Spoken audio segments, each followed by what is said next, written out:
Hi foodies. Thank you for watching. Please subscribe, like, share and comment.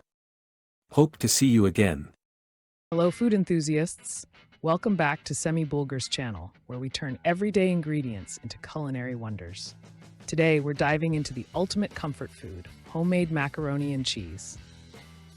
Get ready to indulge in the creamy, cheesy goodness that only a homemade recipe can deliver.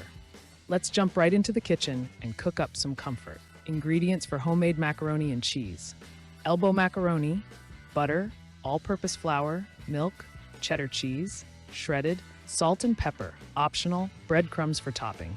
Instructions for homemade macaroni and cheese. 1. Cooking the macaroni. Boil the elbow macaroni according to package instructions until al dente. Drain and set aside. 2. Creating the cheese sauce. In a saucepan, melt butter over medium heat. Add flour and whisk until it forms a smooth paste roux. 3. Creamy magic. Gradually pour in milk, whisking constantly to avoid lumps. Allow the mixture to thicken. 4. Cheesy bliss. Stir in the shredded cheddar cheese until it melts into the sauce, creating a creamy and cheesy mixture. 5. Seasoning to perfection. Season with salt and pepper to taste. Adjust the seasoning according to your preference. 6. Combining pasta and sauce. Add the cooked macaroni to the cheese sauce, stirring until each pasta is generously coated. 7. Baking, optional.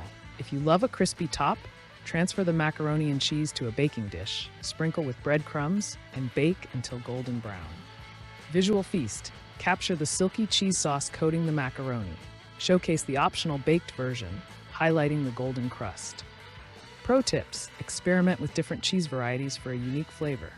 Add a pinch of cayenne for a subtle kick, or mix in some crispy bacon for added texture.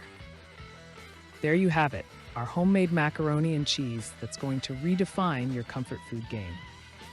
If you enjoyed this recipe, give it a thumbs up, subscribe for more culinary delights, and let me know in the comments what classic dish you'd like to see a homemade version of. Until next time, happy cooking and bon appetit.